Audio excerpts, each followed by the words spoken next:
આજે આપણે બનાવીશું શ્રીખંડ, એ પણ એકદમ જૂની પદ્ધતિથી અને નેચરલ. તો એના માટે મેં અહીંયા 2 લીટર દૂધ લીધું છે અને 2 લીટર દૂધ સાથે મેં અહીંયા 4 ચમચી મિલ્ક પાવડર અને 4 ચમચી કોર્નફ્લોર લીધો છે. જો તમારે આ બંનેનો ઉપયોગ ના કરવો હોય તો પણ શ્રીખંડ બનીને તૈયાર થઈ જાય છે, પણ ઉપયોગ કરવાથી એનું સ્ટ્રક્ચર અને ટેસ્ટ સારો આવે છે, જે મસ્કો બનીને તૈયાર થાય છે એનો.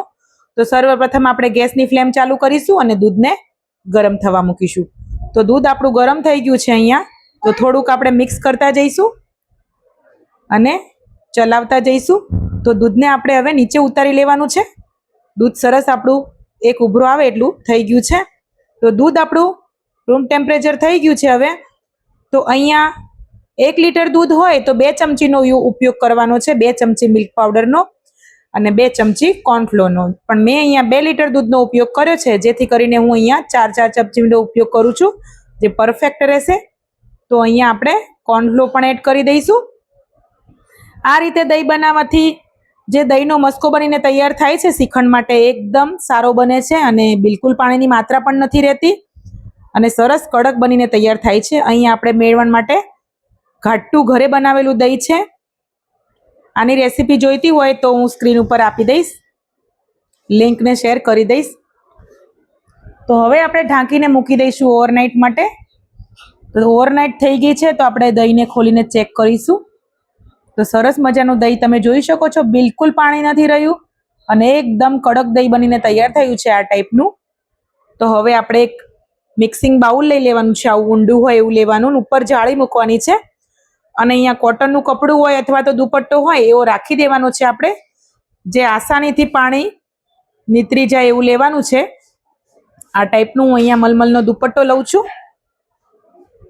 મેં ડબલ સાઈડ રાખ્યો છે, જેથી કરીને જેટલું પાણી હોય એ વધારે ઝડપથી છોસાઈ જાય. તો અહીંયા બધું એક પછી એક બધું દહીં આપણે એડ કરી દેવાનું છે. તો દહીં આપણે બધું એડ કરી લીધું છે અહીંયા.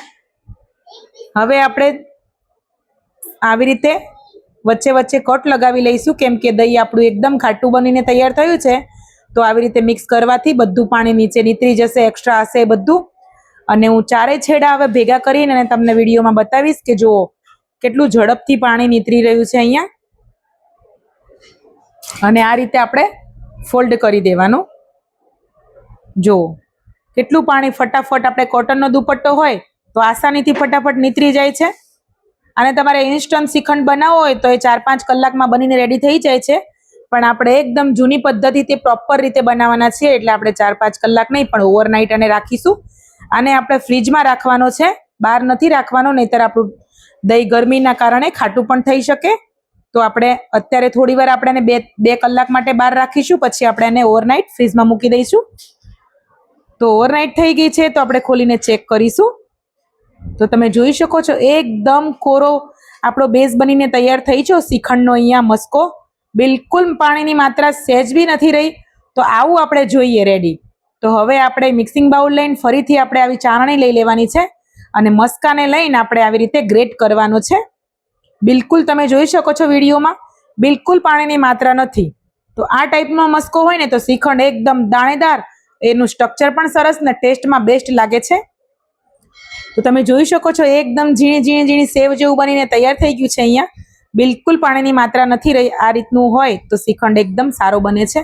તો અહીંયા 2 થી 2.5 કપ જેટલો આપણો મસ્કો હતો, તો અહીંયા હું 2 કપ મિશ્રી એડ કરું છું. અહીંયા મેં ખાંડનો ઉપયોગ નથી કર્યો.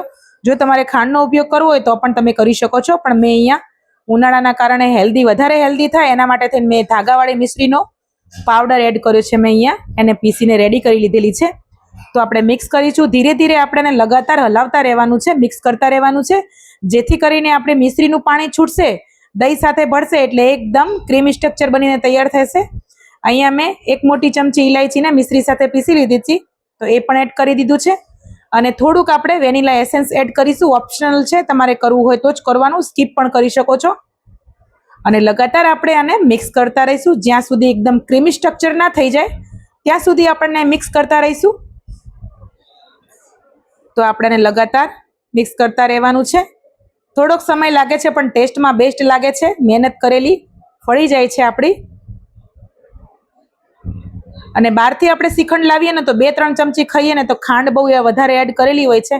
જો મસ્કો એકદમ દાણેદાર તૈયાર થયો છે અને એકદમ કડક છે. અહીંયા ઢીલું સહેજ બી નથી આપણું સ્ટ્રક્ચર. અહીંયા જુઓ, આ ટાઈપનું બનીને તૈયાર થાય ત્યારે પરફેક્ટ શ્રીખંડ કહેવાય. અને બહારથી આપણે લાવીએ 2-3 ચમચી ખાઈએ ત્યાં જ આપણું મોઢું ભાગી જતું હોય છે, પણ આપણે ઘરે આ રીતે પરફેક્ટ મિશ્રીનો ઉપયોગ કરીને આપણે બનાવીએ ને તો પરફેક્ટ બને છે અને ખાવામાં બહુ ખૂબ ટેસ્ટી લાગે છે. અહીંયા આપણે ભરપૂર માત્રામાં ડ્રાયફ્રૂટ એડ કરીશું. તમે મનપસંદ ડ્રાયફ્રૂટ અહીંયા એડ કરી શકો છો. મેં અહીંયા કાજુ, બદામ અને કિસમિસનો ઉપયોગ કર્યો છે. તમે અહીંયા અંજીર કોઈ પણ એડ કરી શકો છો તમારું મનપસંદ. તો આપણે મિક્સ ડ્રાયફ્રૂટ બનાવ્યું છે આજે શ્રીખંડ. અહીંયા સૌથી પહેલા આ જ શ્રીખંડ સૌથી વધારે ખવાતો હતો. નવી નવી ફ્લેવર તો બધી પછીથી આવી છે. તો તમે જોઈ શકો છો આપણી તાસ પણ એકદમ ક્લીન છે, ક્યાંય ઢીલું નથી પડી આપણી શ્રીખંડ. અને પાણી વળ્યું છે, શ્રીખંડ સરસ બને છે પણ બિલકુલ એકદમ ઢીલો નથી સાવ. તો બહાર રૂમ ટેમ્પરેચરમાં પણ આટલું સરસ સ્ટ્રક્ચર બનીને તૈયાર થઈ ગયું છે આપણું સરસ મજાનું. તો વિડીયો પસંદ આવ્યો હોય તો વિડીયોને લાઇક કરજો, ચેનલ ઉપર નવા હોય તો ચેનલને સબસ્ક્રાઇબ કરી દેજો અને શેર પણ કરી દેજો. અને આવી નવી નવી બધી રેસીપી જોવા માટે મારી સાથે બન્યા પણ રહેજો. તો હું તમને વિડીયોમાં બતાવું. જુઓ કેટલો સરસ મજાનો મિક્સ ડ્રાયફ્રૂટ શ્રીખંડ બનીને તૈયાર થઈ ગયો છે. મિશ્રીથી બનેલો છે એટલે હેલ્ધી છે. તો મસ્ત મજાનો શ્રીખંડ આપણો તૈયાર થઈ ગયો. તમે પણ બનાવજો, ખાજો અને એન્જોય કરજો. આવી નવી નવી રેસીપી મળીશું નેક્સ્ટ વિડીયોમાં. જય શ્રી કૃષ્ણ બધાને.